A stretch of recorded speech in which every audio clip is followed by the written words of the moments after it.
Yeah, yeah. Just visiting some buddies or for hockey? Because that's where you guys up. Yeah, I'm with one of my buddies that I played with just at his parents' house right now, yeah. How's everything with the coronavirus and stuff going on down there?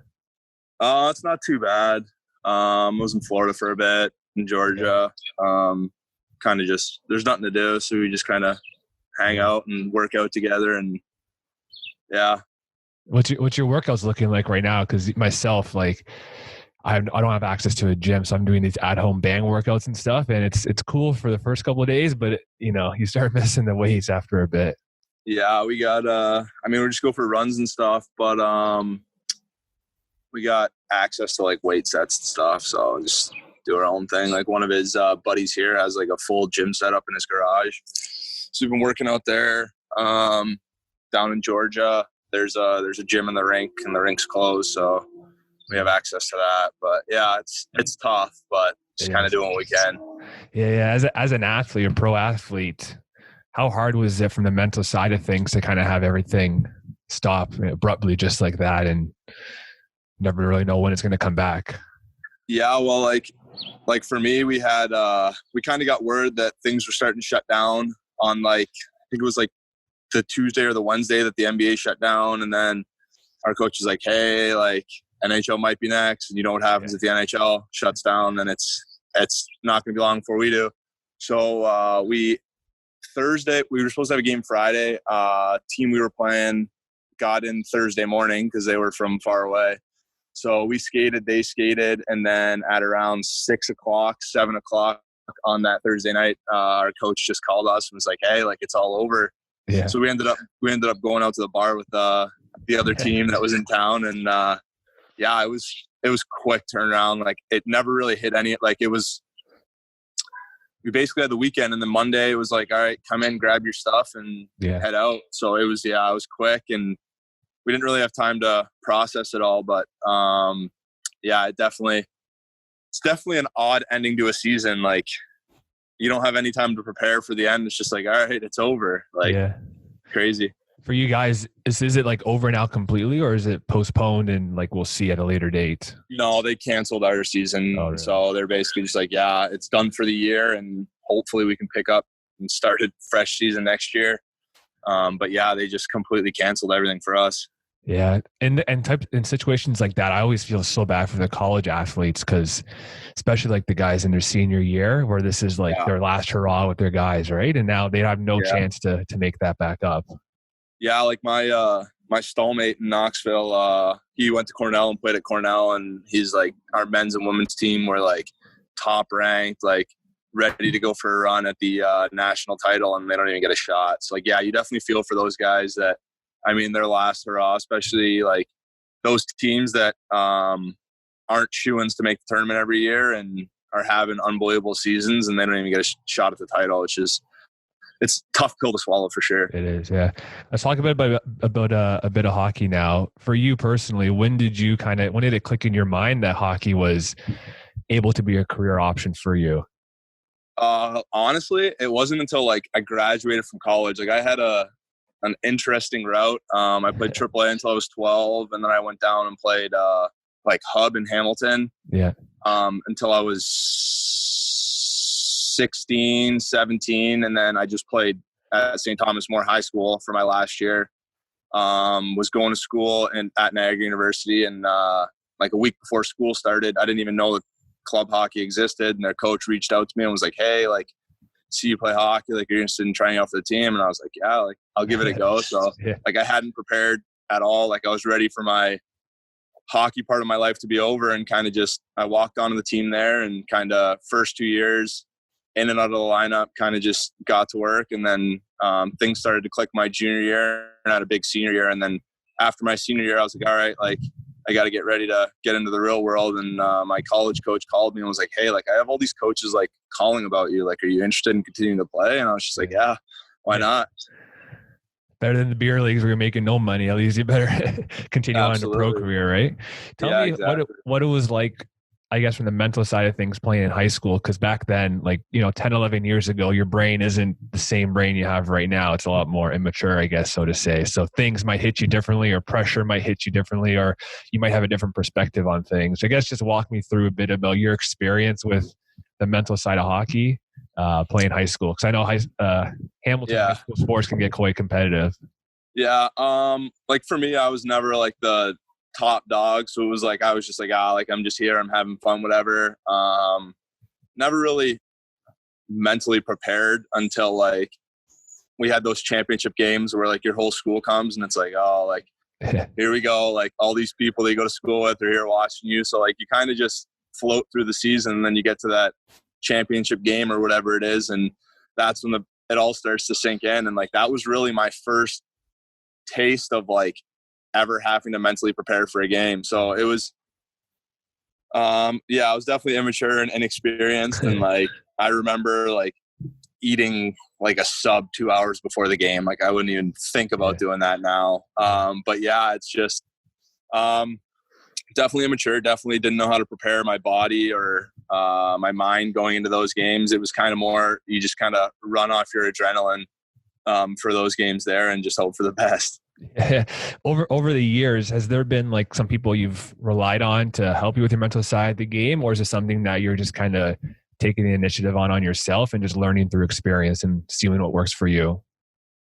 I never really had like a mentor and stuff. I have buddies that play at high levels, play in the NHL and stuff, and they were always just like friends to me that were just nasty at hockey. I never really kind of thought about it, but once I got to like college and stuff, I started talking to the older guys on my team and some of my friends that are playing college and major, junior, and professional, and just kind of like, hey, like, how do you prepare? Like, what do you like? And like the biggest thing for me, like, not shock, but it was like, you have to start preparing well before that game starts, like days in advance mentally. Otherwise you don't have enough time to get through everything and you're anxious and stuff like that. And I mean, kind of going through that, you just kind of experiment with stuff until you find like what works for you. Like my big thing is, and it's a lot different than a lot of guys, is I listen to country music. I stay low, I stay mellow before the games, because my whole thing is I want to be even keel and kind of have the calm before the storm going into the game. Yeah. So I got guys on my team crushing Red Bulls and drinking pre-workout and getting all hyped up, listening to their hardcore rock and EDM and stuff. And I'm just over there with my headphones, just kind of chilling out, going up into the stands on my own, sitting there for 20 minutes, taping my sticks, just kind of keeping my body even keel going into the game, because that's where I find that I perform my best. And in that pregame routine, are you thinking about the game ahead, or are you literally just having like as much of a blank slate as possible heading into the match or the game? Well, like at this point, I've seen a lot of things. So you kind of go through scenarios like, all right, if this happens, this is what I'm going to do. If this happens, this is what I'm going to do. But you got to get all that stuff out of the way ahead of time, because hockey's such a fast game that as soon as that puck drops, you basically have to shut off your brain and just go on autopilot. Just because like the more you think, the more trouble you're going to get in. So yeah, like I'll go through like different scenarios. Like if I get the puck here, where are my guys going to be? Where am I looking? What's my safe play? What's a questionable play? And what's the bare minimum that I got to do with the puck once I get it here, kind of thing. So yeah, like it's all stuff that you go through in practice and stuff like that. But you definitely have to have a game plan for every situation before you go into the game. Yeah, I feel like that kind of fast-paced environment of hockey almost helps a bit about not thinking too much, because it doesn't give you time to think. It's so split second. For me, myself, when I play tennis, if it's like a fast rally back and forth between me and the other guy, like I feel like I perform better because I don't have as much time to think about things. But as soon as he hits like a loopy shot that goes so slow, that's when everything goes on in my mind, and that's when I screw up. Yeah, no, exactly. It's like, do I crush it? Do I sit back? Like, yeah, it's the same thing with hockey. Like, it's gotten to the point where like the game is so fast now that if you don't know where you're putting the puck before you get the puck, you're going to get smoked. Yeah. So like it's a heads up game. I mean, your head's always on a swivel and stuff. Like I know what I'm doing with the puck before I get the puck. And that's, you kind of got to be a step ahead, because like if I get the puck and then I start thinking, take my eye off the game for a second and I'm staring at the ceiling. It's game over. Yeah. Even like for a lot of the pro hockey games and leagues, you know, we watch it on TV and they say it's fast game and whatever, but I feel like you can't get a true appreciation for it until you're on the ice with it. Cause even myself, even if I'm sitting like first or second row at a pro hockey rink, it's such a different perspective on how fast the game is compared to like when you're watching on TV. And I got to imagine it's 10 times as fast when you're actually on the ice. And I think it's just such a underappreciated part of hockey is the reaction time the players need and just how fast the game actually is. Yeah. Like absolutely. It's just like you think about it, the puck's whizzing around at 60, 70, 80, 90 miles an hour. Yeah. Everyone's skating between 30 and 40 miles an hour. You're in a confined space. There's nowhere to kind of run and hide. It's a definitely 200-foot game. And the TV kind of just follows the puck. So you miss a lot of the work without the puck, which is a big part of hockey, is getting open. And there's really no downtime when you're out there for a shift. I mean, it's just nonstop, go, go, go, go, go. It's just 30 seconds. And if you're not gassed after 30 seconds, you're not doing your job. Yeah. Thinking about off the ice a bit, obviously you left Hamilton to go play Niagara. And since then you've been traveling around the States for a bit. How hard was it to kind of leave home that first time and be in a different country to play hockey? It was tough. Luckily for me, I have a sister that's a year older than me, and she was going to Niagara as well, and she commuted from Hamilton. Okay. So I still had that kind of home connection, and I wasn't too far. I was only like 45 minutes from home, so it wasn't too bad on me. But I definitely living on my own and having to make my own decisions, and not having someone to be like, "Hey, you got schoolwork due. Like, is it really a good decision to go to the bar?" Like, stuff like that. It was kind of like, you're forced to grow up fast for sure. Yeah. Was it an easy decision for you to leave home and go play hockey? Well, I was going to that school anyways. I was just got in, had a good scholarship offer, and it was a good program that I was going into. So I was prepared to go there, and I was kind of like, you know what, like if I'm going to do college, I'm going to live there and I'm going to do it right. So the hockey was just like an added bonus for me. But like, honestly, the hockey is what kept me in check, because I knew I had practice every day. I knew I had workouts every day. I knew I had to get my work done in order to be able to do those things. And I feel like if I didn't have that hockey there, I probably would have procrastinated a lot more than I should have.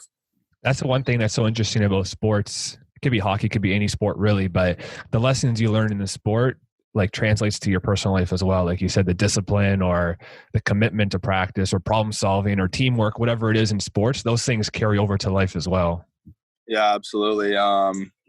You learn that you got to get along with 20 guys, 30 guys that become a family, and you learn to rely on each other as much as yourself, and just kind of be a good friend and be a good teammate for everyone and stuff like that. So yeah, it's definitely teaches you a lot of life lessons that carry into the real world. And whenever I was talking to people about jobs after hockey and stuff, a lot of the employers say the same thing. Like, the stuff that you learn in sports is stuff that you can't be taught. It's just, it gives you a competitive advantage in the business world.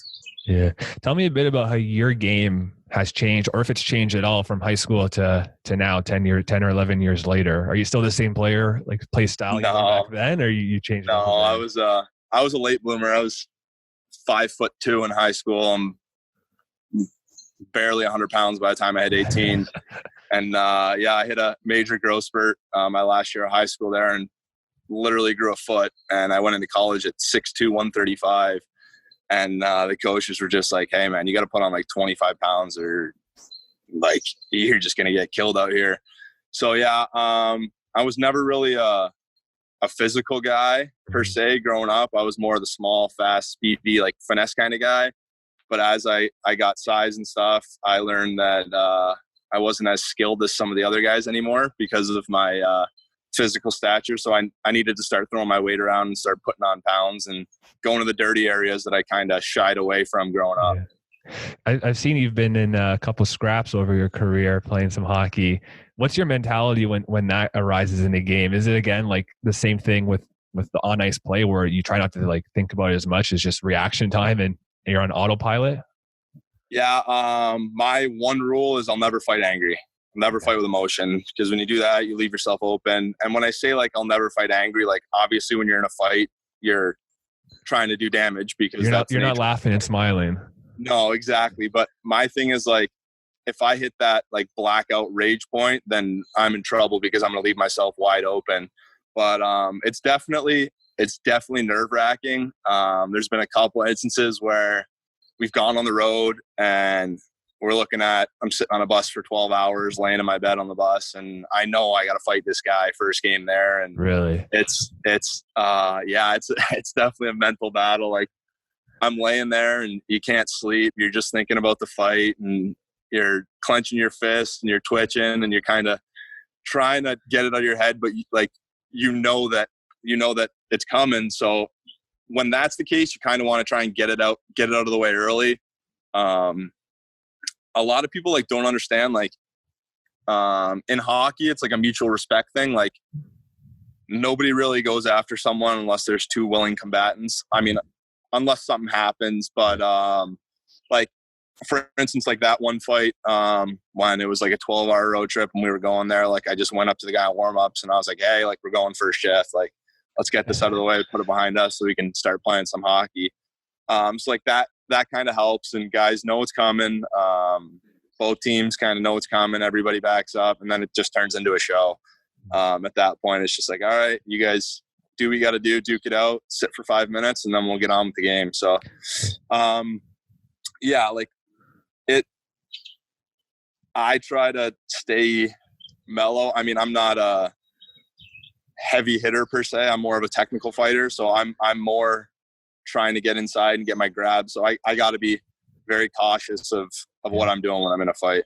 Yeah, I like how you said you're not going into it like blackout rage, because when you think about the purpose of a fight, it's not really to hurt the other guy per se. I got to imagine it's to get the team riled up and get them mentally ready for the game, right? Like, you see it all the time in the pro leagues. I'm sure you've experienced it as well. When you have a really good fight, it just lifts the team energy so much, and it just goes to show how many ways you can contribute to a hockey team. Yeah, and it's about holding guys accountable too. I mean, I played for 2 years with former NHL heavyweight that's 6'8", 280, and when he's on the ice, everybody's got a lot more space. Nobody wants to answer to him. He's the best in the business, and so it holds guys accountable. Guys definitely think twice, especially in the professional leagues where nobody's wearing cages and stuff. It's like, all right, like, if I get my stick up on a guy, I'm going to have a couple fists in my face here. So you kind of got to be careful, and it holds guys accountable in that sense. And it's the policing in the game that goes beyond what the referees are able to officiate. Your first fight you had, was it something that you knew was coming? Like you said, you're on the bus ride and it's like, I know this is going to come, or was it completely like out of the blue? Yeah. So my first fight was actually against a buddy. He hit one of our guys late in the game, and there was a rule in our league at that time that if you fought with under 5 minutes left in the third period, you get suspended for the next game. Mm-hmm. So he hit one of our guys, questionable hit. He knows it. I know it. And I kind of grabbed him and I was like, yo, like, there's like 2 minutes left of the game. And I was like, yo, you're going to have to answer this. Yeah. And the next day, my two line mates were super heavyweights in the league, like 6'6", 6'7", just pure muscle, straight fighters.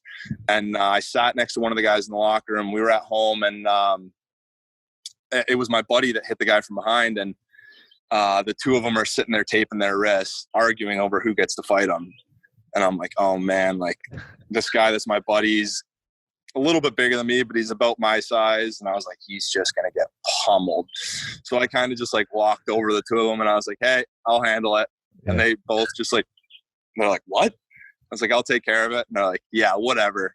And I was like, if I take care of it, will you guys leave him alone? They're like, if you fight him, we won't touch him. And I was like, all right. So we went up and warm-ups, and I was like, hey, Harry, I said, you owe me one today. He's like, dude, come on. Like, I don't want to fight. I said, well, you got an option. It's me, Howie, or Ryder. And he's like, dude, come on. I said, I'm doing you a favor. When I say now, it's time to go. So I told my coach, I said, hey, I said, I'm fighting Harry today. Just give me the nod whenever you want me to go. And I think it was the middle of second period. We were up 3-1. No, we were up 3-0, and they scored 2 quick goals to make it 3-2. And he's just like, all right, like, now's the time. So I just stepped out on the ice and I was like, yo, like, it's go time. And he's like, dude. And I was like, listen, man, I said, you just power through it. I said, it's me. You know me. I've never fought before. I said, I'm your best bet right now. And he's like, all right, let's go. So yeah, we squared up at center ice and put on a little bit of a show. It was a good fight. Both got each other a couple times. I think I cut him open here. He got me on the other side of the face. I mean, we were throwing. We were getting the job done. But I mean, he, to this day, like, I just saw him a few weeks ago, and he's like, dude, like, thank you. Like, I don't know what I would have done with those two, but yeah. So that was my first fight, and after that, I was like, wow, like, this is a lot of fun. Pretty good at this, yeah. Yeah. From there, it was just like, I mean, I don't go out looking for them, but at the end of the day, like, I gotta have my teammates' backs. Yeah. The whole fighting your friend thing is so interesting. I remember for myself, I did boxing for a while, me and my one buddy, and we would just train side by side for a while. And then we got to a point where we had to spar against each other. And he was pretty good and be able to turn the friend switch off and turn on the boxing switch. I was never that good at it. So I'd be there shelling myself and not throwing the hardest punches. And he'd just be whipping my ass. And it was definitely interesting. It's definitely interesting going up against your buddies. Yeah, you go into that, and then as soon as you get clocked once, it's like, all right, like, here we go. Like, it's like, for me and him, like, I was like going in, like it was my first fight. I'm fighting my friend. I was like feeling it out, and he caught me with one early, and I was just like, all right, like, it's go time here. And yeah, I mean, we were throwing. We definitely weren't holding back. It's so tough, like in boxing and hockey, like, if you're holding back, you put yourself at risk for injury. So you kind of can't really do that. But at the same time, like, you're not going to hit a guy in a vulnerable position. And guys know that, and guys respect that. And once a guy kind of goes woozy or starts going down, you kind of just let off and let him go down and whatever like that. So yeah, I mean, you're protecting yourself, but you're also protecting the guy that you're fighting against. So that's good in the sense that it keeps guys honest, it keeps guys fighting hard. But when it's time to protect the other guy, and like you saw in the NHL, I think it was last year or whatever, there was a fight, and the guy was knocked out, and the guy that he was fighting literally threw his body over top of the guy and caught the guy's head so it didn't smash off the ice. Yeah. So it's nice to see that kind of stuff in the game. But yeah, you fight until that point where it's like, all right, the fight's over now. Now it's safety mode for both parties. Hockey is definitely one of the more, classier sports amongst the guys. Like, the amount of respect guys have for each other is so nice to see on the TV, or you see obviously behind the scenes and stuff. Pivoting back to a bit more on the ice, walk me through a bit, I guess, your progression of your mental side of the game over the years. I guess about you valuing yourself as a hockey player, because I think for a lot of hockey players, they go up and down, like, what their perception of themselves. Like, some days they think they're the best hockey player in the world, and then they have a bad game or two, and they feel like, is this the time to quit, really? Like, am I really good? Whereas the really mentally strong hockey players, or athletes in general, they have more of a even keel approach, where no matter if they have a good or bad game, they know their talent. So I guess walk me through a bit about if you've experienced something like that at all, and how you've able to get to overcome those mental hurdles. Yeah, well, like, minor league hockey is very different in the sports world in the sense that, like, nothing's ever guaranteed. All the contracts are week to week. You could walk in the locker room any day and your bag could be packed. So my first year in the league, I bounced around a few teams, and finally the fourth team that I got to in the year is where I stuck for the rest of the year. But even still there, like, you're going in every day, and it's like, am I in the lineup tonight? Am I not in the lineup? Like, you show up for practice. Is my bag packed? Am I? And it's the constant mental battle. But as time progresses, you kind of just realize, like, hey, like, I just got to give 100% every day, and it's whatever's going to happen is out of my control, and I kind of just got to roll with the punches. So for me, I started in the FHL. I finished my first year in the FHL. And then I played 2 more years in the FHL. And my first year, every day, it was like, hey, is my bag going to be packed? I didn't really know. And then I kind of established myself in that league to the point where it was like, all right, like, there's a little bit more job security here. I can just focus on hockey and not have to worry about where I'm going tomorrow or what's going to happen tomorrow and stuff like that. But then this year I jumped up a league again, and it was right back to, is my bag going to be packed? What's going on? But after about a week of that, you kind of just shut it all out, and it's like, hey, like, if I get a phone call tomorrow morning and the coach says, come pack your bag, then I go pack my bag and I regroup then. But yeah, it's definitely a mental battle at the start. And for the young guys and the guys that are in the lineup, I've been there.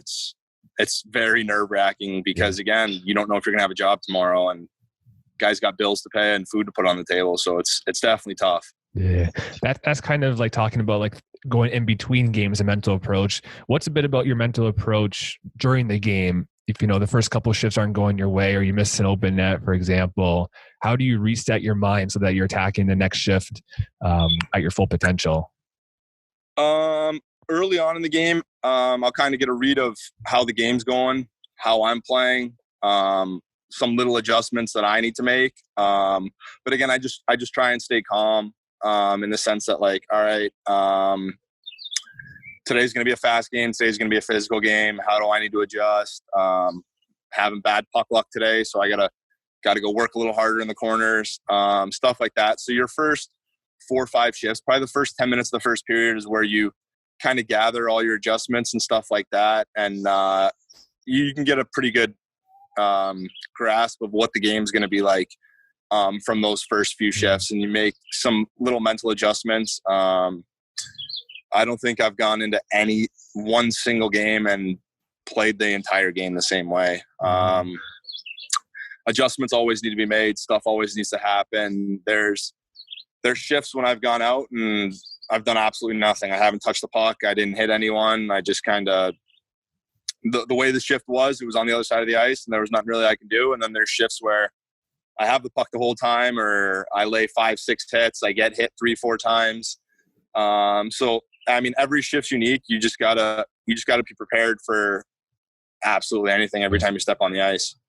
It just talks to like the fast pace of hockey, where you're making these adjustments and you don't have all the time in the world to make them either. They're within a couple of minutes if you're on the bench or something, and it just goes to show how much mental preparation before a game kind of lets your brain go on autopilot during the game, so you can make these adjustments when you need to. Yeah, I mean, my first, every time I get off the ice from a shift, grab a little bit of water, whether I drink it or just wet my mouth, whatever, and then I sit down for 20 seconds, kind of catch my breath, whatever, and after that 20 seconds, that's my recovery time, and now I'm up and ready for the next shift. Yeah. So I'm standing, kind of watching the game, seeing how the game's going, seeing how the flow is, and getting ready to go out there for my next shift. And it's just a constant reminder for me that I have to mentally and physically reset after every shift. So I take that 20 seconds, that 30 seconds, and sit down and not think about the next shift, kind of go through what just happened out there and decompress and get my breath back, and then get ready to move forward and put that behind me. Yeah.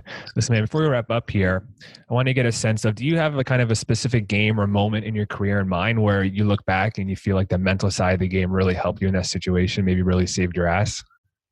Yeah. We won a championship last year in Carolina, and it was a 5-game series. Game 1, we won 7-2. Game 2, we won in double overtime on a controversial goal. Puck was shot, hit the goalie, rolled up over his back and into the net. And there's pictures that show the puck in the net, but they disagreed with the call on the ice. That was a goal. So there's a little bit of controversy there. So then we went back to their barn for game 3, and they just kicked the crap out of us. Like, physically on the scoreboard, they just absolutely dominated us. So after that game, going into game 4, it was like, all right, boys, like, I was the captain of the team. So everyone's like looking at me like, we just got our butts kicked. Like, we gotta, what do we do moving forward? And it was just like, all right, like, reset. Like, we still only need to win 1 game. They need to win 2. Let's kind of regroup and go into tomorrow's game with a fresh slate. And I think it was probably there was about 15 minutes left in the third period, and they scored to go up 6-1. And I just looked down at our bench and I said, hey, shut the rest of the game off. Start mentally preparing for tomorrow. We're not coming back from this one. Let them have their fun tonight. We're going to come out tomorrow and we're going to be ready to go. And the next night, game 4, we went out and we dominated. They had a good game. We ended up going into overtime, and they took a penalty with, I think, 20 seconds left in regulation. And so we knew we had a minute and 40 seconds of power play time going into overtime. And coach was like, all right, like, you guys are getting the nod to start overtime. And I took the board and took the guys that were going to be out with me, and we went in into the dry room and sat down, and we're like, all right, like, we're going to end it right here. Let's drop the play and execute the play. And it was a play that we'd ran a couple times before and had a pretty high success rate with. And I was the guy that was normally standing at the back post for the shot tip. But I just, for whatever reason, I was like, hey, like, I'm not feeling it. So I moved myself and put another guy in that spot. And we ended up scoring less than a minute into overtime to win the championship. And that was probably the most mentally unstable I've been. Mm-hmm. But